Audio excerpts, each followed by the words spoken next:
Video তো সবাই বানায়, ভাইরাল হয় না। কারণ কি? ভিডিওকে ভালোভাবে ভিউয়ার্সের সামনে প্রেজেন্ট করতে পারে না। সো তার জন্য আমাদের কি করা উচিত? Properly script. তো স্ক্রিপ্ট যদি আপনি দেখে দেখে সাজিয়ে বলেন, তাহলে কিন্তু দর্শকের আকর্ষণ হবে, ভিডিওটার প্রতি ফোকাস হবে।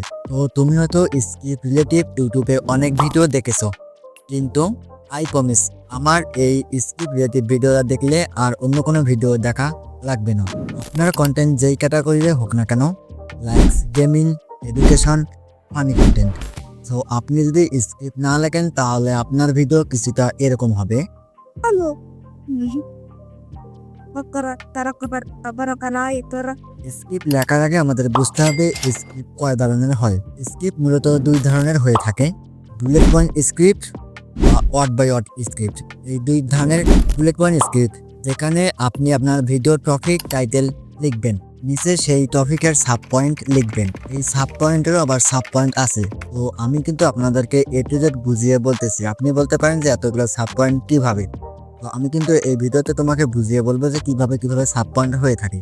ফর এক্সাম্পল দিয়ে আমি তোমাকে বুঝাইতেছি। আপনার টপিক হলো how to create a professional YouTube channel.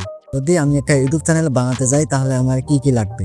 Likes, ফার্স্টে একটা জিমেল ক্রিয়েট করা, সেকেন্ড একটি প্রফেশনাল চ্যানেল ক্রিয়েট করা, অ্যান্ড থার্ডে হচ্ছে আমাদেরকে এই চ্যানেলটিকে ভালোভাবে কাস্টমাইজ করতে হবে।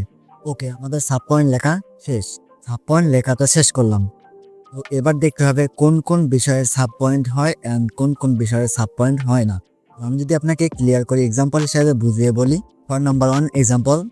তো ফার্স্টে কিন্তু একটা জিমেল ক্রিয়েট করা, তো এটা কিন্তু কোনো সাব পয়েন্ট নেই, তার কারণ আপনি একটা জাস্ট জিমেল ক্রিয়েট করলে কিন্তু হয়ে যাবে। চ্যানেল ক্রিয়েট করা, create a professional YouTube channel, তো এর সাব পয়েন্ট হচ্ছে how to create a brand YouTube channel বা ব্র্যান্ড চ্যানেল।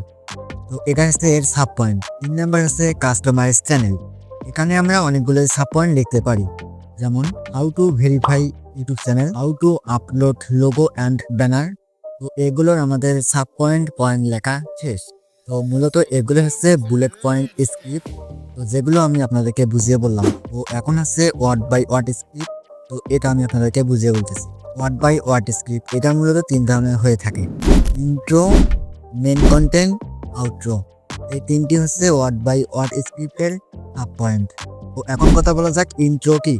আসলে ইন্ট্রো হচ্ছে ভিডিওর শুরুতে আমরা প্রথম 8 বা 10 সেকেন্ড যেটা দেখাই বা দর্শককে আকর্ষণ করার জন্য, তো সেটাকে ইন্ট্রো বলে।